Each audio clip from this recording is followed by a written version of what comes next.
ચલો મિત્રો, આપણે 13મો પાઠ જોઈએ. સંસાધનોનું જતન અને સંરક્ષણ. એટલે કે જે આપણને સંસાધનો મળેલા છે એ સંસાધનોનું આપણે એનું સંરક્ષણ કઈ રીતના કરવું એના વિશે આપણે આ પાઠમાં જોઈએ. તો સંસાધન એટલે શું? કોને કહેવાય સંસાધન? તો કહે છે કે પૃથ્વી પરથી મળતા માનવીની ઉપયોગમાં આવતા કુદરતી પદાર્થોને સંસાધન કહે છે. એટલે કે પૃથ્વી પરથી જે મળી આવે છે અને આપણે માનવીને એટલે કે આપણને જે ઉપયોગમાં આવે છે, આપણે એનો ઉપયોગ કરીએ છીએ, એવા જે પદાર્થો છે એટલે કે કુદરતી જે પદાર્થો છે એને સંસાધન કહેવામાં આવે છે. એમાં કઈ કઈ વસ્તુઓ આવશે? તો કહે છે કે હવા, જળ, જમીન, વનસ્પતિ અને ખનિજોના સ્વરૂપમાં આપણને મળેલી કુદરતી બક્ષિસ એટલે કુદરતી સંસાધન.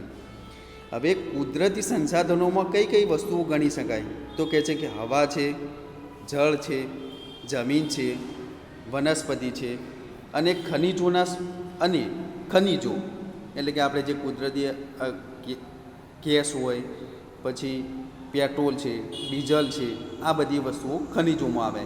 તો આ બધી જે વસ્તુઓ આપણને જે મળેલી છે એટલે કે કુદરત દ્વારા આ બધી વસ્તુઓ મળેલી છે. આ માનવ દ્વારા કોઈ વસ્તુઓ નથી મળેલી. એટલે કે કુદરત દ્વારા જે મળેલી વસ્તુઓ છે એટલે કે કુદરતે આપણને બક્ષિસ રૂપે જે આપેલી વસ્તુઓ છે એને કહેવાય છે કુદરતી સંસાધનો. સંસાધનો રાષ્ટ્રીય અર્થતંત્રની કરોડરજ્જુ છે. એટલે કે જે આ સંસાધનો મળેલા છે એ આપણા દેશની જે અર્થતંત્ર છે એની કરોડરજ્જુ સમાન છે. તે લોકોની શક્તિ અને સમૃદ્ધિના આધાર સ્તંભો છે. એટલે કે આપણી શક્તિ અને સમૃદ્ધિ એટલે કે આપણી આવકમાં જે વધારો થાય છે એના આધાર સ્તંભ તરીકે એની ઓળખવામાં આવે છે.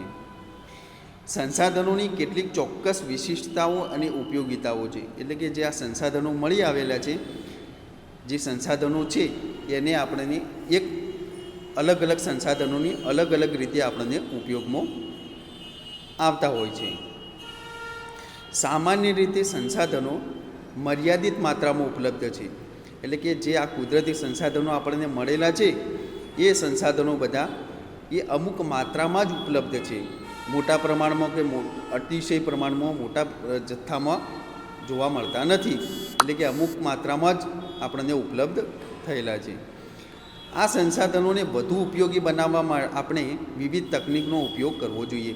એટલે કે જે કુદરતી સંસાધનો આપણને મળેલા છે એ સંસાધનોનો આપણે વિવિધ રીતે એનો ઉપયોગ કરવા માટે નવી નવી ટેકનોલોજીનો આપણે એનો ઉપયોગ કરવો જોઈએ.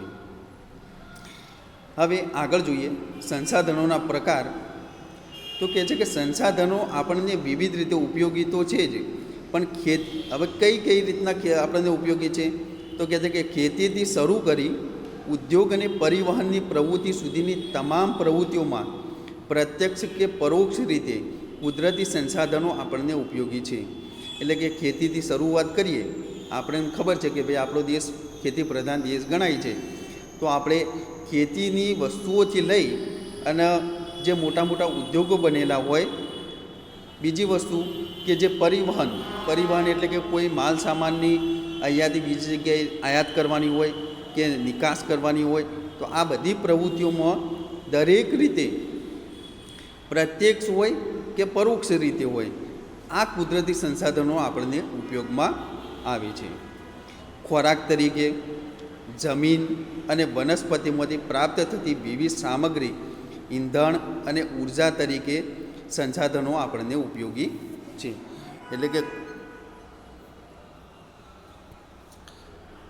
એટલે કે જે આપણે ખોરાક તરીકે કુદરતી વસ્તુ જે જંગલો છે એમાંથી આપણે જે ખોરાક તરીકે ઉપયોગ કરતા હોય, પછી આપણે જમીન જેના ઉપર ખેતી અને વનસ્પતિ કે જે આપણને ઔષધિઓ અંદરથી મળતી હોય, લાકડું, ઈંધણ, આ બધી વસ્તુઓ વનસ્પતિઓમાંથી લાકડાઓમાંથી મળતી હોય, તો આ બધી રીતે અને બીજી રીતે ગણીએ તો એના અંદરથી ઉર્જા પણ આપણે પ્રાપ્ત, કોલસો છે તો કોલસામાંથી આપણે ઉર્જા પણ પ્રાપ્ત કરી શકીએ છીએ. એટલે કે આવી રીતે અલગ અલગ રીતે આ બધા જે કુદરતી સંસાધનો છે એ આપણે અલગ અલગ રીતે આપણે એનો ઉપયોગ કરીએ છીએ. આગળ જોઈએ સંસાધનોને સામાન્ય રીતે બે જૂથોમાં વહેંચવામાં આવેલા છે.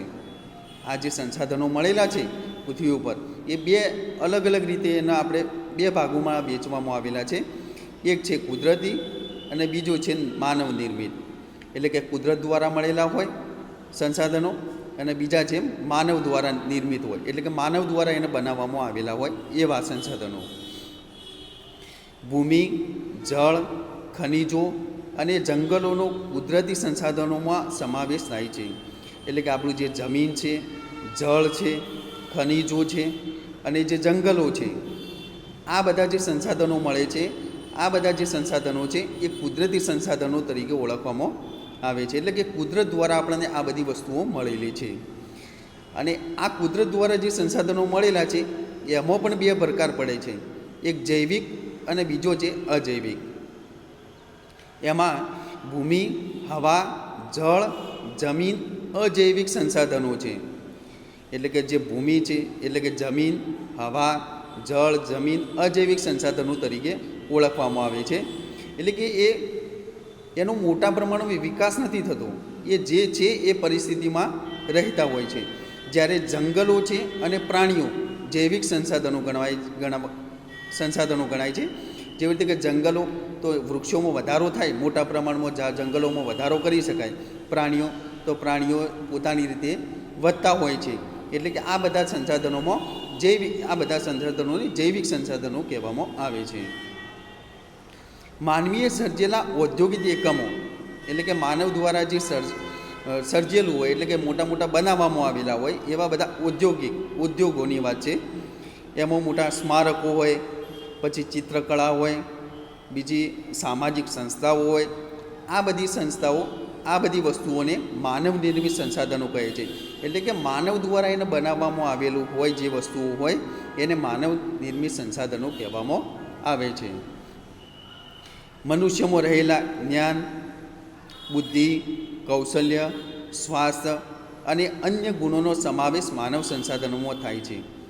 બીજી રીતે આપણે વિચારીએ તો આપણે મનુષ્યમાં આપણી જે બુદ્ધિ છે, જ્ઞાન છે, કૌશલ્ય, આપણી જે આવડત છે, પછી આપણું સ્વાસ્થ્ય છે અને આપણાના અંદર જે અલગ બીજા બધા જે ગુણો પડેલા છે, આ બધા ગુણો હોય, આપણી જે આવડતો હોય, આ બધી વસ્તુઓને આપણે માનવ સંસાધન પણ કહેવામાં એને કહી શકીએ છીએ.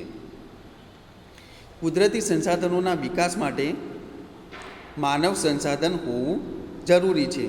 એટલે કે જે કુદરતી સંસાધનો આપણને મળેલા છે એનો વિકાસ કરવા માટે, એનો સારી રીતે ઉપયોગ કરવા માટે, એને કઈ રીતના ઉપયોગ થઈ શકે એ જાણવા માટે આપણે માનવ સંસાધન હોવું પણ જરૂરી છે.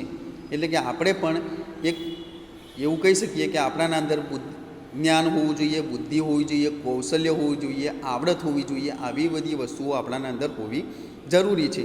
તો આપણે એનો સારી રીતે ઉપયોગ કરી શકીએ. કે માની લો કે આપણે એવું કહીએ કે આપણી પાસે પેટ્રોલ છે પણ પેટ્રોલનો ઉપયોગ જ કઈ રીતના કરવો એ જ ખબર ના હોય તો આપણે એ કુદરતી સંસાધનોનો ઉપયોગ આપણે કરી શકીએ નહીં.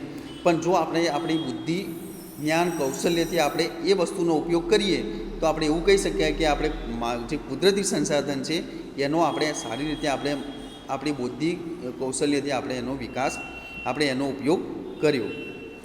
કેટલાક એવા સંસાધનો છે કે જે ચોક્કસ સમયમાં સ્વયં નિર્માણ પામે છે. એટલે કે જે ઘણા બધા એવા સંસાધનો પણ મળી આવે છે કે અમુક સમય થાય એટલે પછી એ ફરીથી નિર્માણ પામતા હોય, એટલે કે ફરીથી બનતા હોય છે.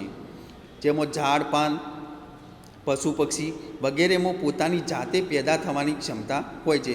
એટલે કે આ બધી વસ્તુઓ, ઝાડ, પાન છે, પછી પશુ, પક્ષી એ પોતાની જાતે એમાં વધતા હોય છે. આમ વન અને વન્યજીવ ચોક્કસ સમયમાં નિર્માણ પામતા રહે છે. એટલે કે વન એટલે કે જંગલો અને જે વન્ય જંગલમાં રહેતા જે જીવો છે એ ચોક્કસ સમય એટલે કે અમુક સમય થાય એટલે એમાં વધારો થતો રહેતો હોય છે. ચલો મિત્રો, તો આપણે આટલા સુધી રાખીએ આ વિડીયોમાં. આગળના વિડીયોમાં આપણે સંસાધનોનું સંરક્ષણ કઈ રીતના કરવું એના વિશે આપણે જોઈશું.